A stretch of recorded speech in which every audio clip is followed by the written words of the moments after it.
उमरखेड विधानसभा मतदारसंघामध्ये होऊ घातलेल्या विकासात्मक कामाचा आढावा आणि होणाऱ्या कामाची माहिती पत्रकार परिषदेत विद्यमान आमदार नामदेव ससाणे यांनी दिली।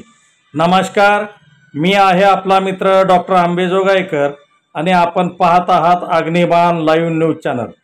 आज दुपारी 12 वाजता यवतमाळ जिल्हा भाजपचे जिल्हा समन्वयक नितीनजी भुतळा यांच्या निवासस्थानी आज माननीय विद्यमान आमदार नामदेव ससाणे यांनी एक पत्रकार परिषदेचे आयोजन केलेले होते आणि ह्या पत्रकार परिषदेमध्ये त्यांनी आतापर्यंत झालेल्या विकास कामाची माहिती आणि आगामी काळामध्ये होऊ घातलेल्या कामाचे विवरण पत्रकाराच्या पुढे सादर केले।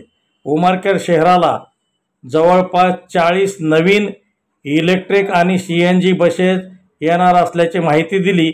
त्याचबरोबर उमरखेड बस स्थानकाचे सुद्धा नूतनीकरण करण्यात येत असल्याची माहिती त्यांनी पुढे दिली। त्याचबरोबर शेतकऱ्यांचा विजेचा जो प्रश्न आहे तो सुद्धा सोडवण्यासाठी महागाव, ढानकी, मरसूळ या ठिकाणी 33 kV सेंटरचे विद्युत केंद्राचे लवकरच काम हाती घेणार येत असल्याचे त्यांनी सांगितले। त्याचबरोबर घरकुलाचा प्रश्न आणि इतर आलेल्या फंडाची माहिती देऊन त्यांनी पत्रकार परिषदेमध्ये लवकरच ह्या कामांची सुरुवात होणार असल्याची माहिती दिली। त्यांना एक नितीनजी भुतळा यांनी या पत्रकार परिषदेमध्ये सहकार्य केले आणि दोघांनी मिळून तालुक्यात होणाऱ्या विकास कामाचा आढावा पत्रकाराच्या पुढे वाचला। पाहून घेऊया अशा पद्धतीचा परिषदेत काय माहिती देतात। सर्व पत्रकार बांधवांचं सर्वप्रथम मी या ठिकाणी मनापासून स्वागत करतो। उमरखेड विधानसभा मतदारसंघातील महत्त्वाच्या 2-3 विषयावर जे प्रशासकीय स्तरावर बोलून मंजुरात घेण्यात आलेली आहे त्या संदर्भात विस्तृत अशी माहिती सन्माननीय आमदार नामदेवरावजी ससाणे साहेब देतील अशी मी त्यांना विनंती करतो। सर्वप्रथम पत्रकार परिषदेसाठी आलेल्या सर्व पत्रकार बांधवांचं मी मनापासून या ठिकाणी स्वागत करतो। साधारणतः उमरखेड आणि महागाव तालुक्यातील ज्या काही समस्या आहेत त्या समस्येमध्ये 10,000 पेक्षा अधिक आणि या विविध समस्यावर मात करण्यासाठी आपण उमरखेड आणि महागाव तालुक्यातील सगळ्या तालुक्यामध्ये कंपनीमध्ये 3 तारीख ते 8 ऑक्टोबरच्या दरम्यान कार्यक्रम घ्यायचा आपण सरकारकडून मंजूर करून घेतलाय।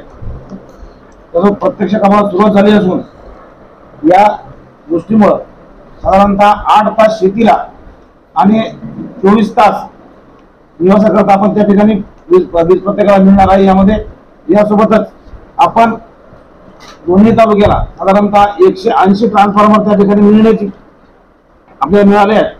येत्या दिवसामध्ये हे सगळे 180 ट्रान्सफॉर्मर हे पूर्ण सगळ्या गावामध्ये बसतील आणि त्यामध्ये साधारणतः आपल्या दोन्ही तालुक्यातील 80% गावांचा प्रश्न या ठिकाणी सुटणार आहे। त्यासोबतच या विजेच्या सगळ्या समस्येला कायम ब्रेक लागावा यासाठी आपण इसापूर टाकळी, महागाव आणि उमरखेड या दोन्ही तालुक्याच्या बॉर्डरवर असलेलं आपलं इसापूर टाकळी गाव, या इसापूर टाकळी गावामध्ये आपण 132 kV सेंटर आपण त्या ठिकाणी मंजूर करून घेतलं। त्याचं टेंडर झालं। साधारणतः या आदेशांच्या पहिले त्या कामाची सुरुवात त्या ठिकाणी होणार आहे। त्यामुळं आपल्या विधानसभेमध्ये भविष्यामध्ये जी समस्या आहे विजेची ती समस्या त्या ठिकाणी सुटणार आहे। त्यासोबतच एक टेमीला आपण 33 kV त्या ठिकाणी मंजूर करून घेतलं। त्यासोबतच पिढीला आपण एक 33 kV मंजूर करून घेतलं आणि आपलं जे महसूल आहे या महसूला सुद्धा आपण 33 kV मंजूर करून घेतलं। ही सगळी कामं आता या अतिशय युद्ध पातळीवर त्या ठिकाणी चालू होणार। त्यासोबतच या विजेच्या केंद्रासोबतच आपले जे प्रकल्प आहे सौर ऊर्जेचे, तर हे सौर ऊर्जा प्रकल्प आहे आपला जो इसापूर आहे ज्या ठिकाणी आपण 132 kV आपण सेंटर मंजूर करून घेतलं, तर त्याच ठिकाणी आपण 100 एकर मध्ये सौर ऊर्जा प्लॅंट आपण त्या ठिकाणी मंजूर करून घेतलं, त्याचं काम सुरू झालं। त्यासोबतच आपली रोटी आहे महागाव तालुक्यामध्ये, या महागाव तालुक्याच्या रोटीमध्ये सुद्धा साधारणतः 75 एकर मध्ये हा प्लॅंटचं काम सुरू झालं सौर ऊर्जेचं।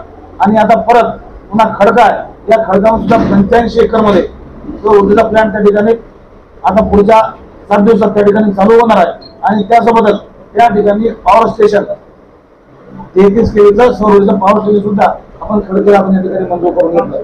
म्हणजे येणाऱ्या या सगळ्या पूर्ण दिवसामध्ये उमरखेड आणि महागावमध्ये आपल्या भागातील कास्तकार आणि नागरिकांची जी काही विजेची समस्या आहे ही विजेची समस्या कायमस्वरूपी आपण या ठिकाणी निकाली काढत आहोत.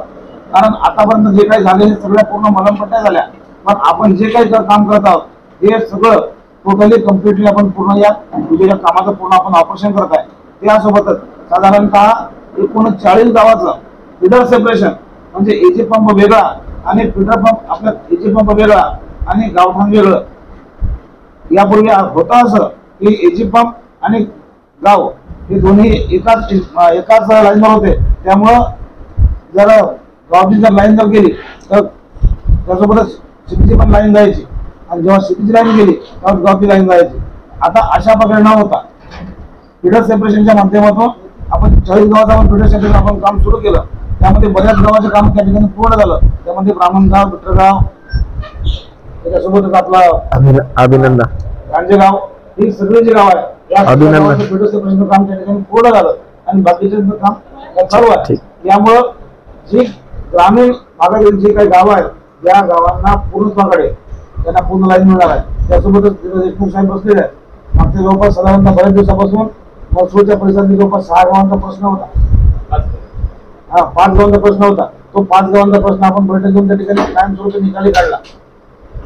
त्यामुळं येत्या दिवसामध्ये विजेची जी समस्या आहे ही समस्या आपण त्या ठिकाणी कायमस्वरूपी काढली.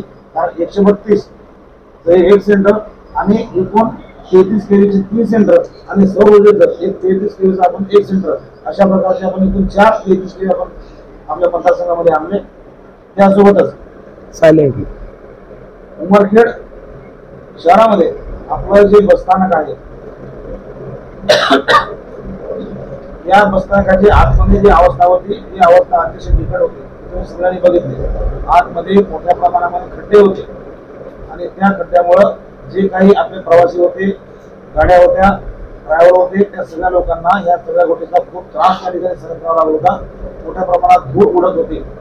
आता आपण आपल्या एसटी महामंडळामध्ये आतमध्ये सगळे रस्ते हे पूर्ण सिमेंट कॉन्क्रीट करून त्या ठिकाणी केलं आणि त्यासोबतच बाहेर जी जागा आहे एसटी महामंडळाच्या तर त्या एसटी महामंडळाच्या दर्शनी भागामध्ये आपण बीओटी तत्वावर मोठ्या प्रमाणात त्या ठिकाणी दुकानं काढून त्यावर वरच्या बाजूला त्या ठिकाणी हॉटेल्स काढणे आणि त्यानंतर वरच्या बाजूला रेस्टरूम काढणे ही सगळी प्रक्रिया आपण त्या ठिकाणी बीओटीवर आपण करत आहोत.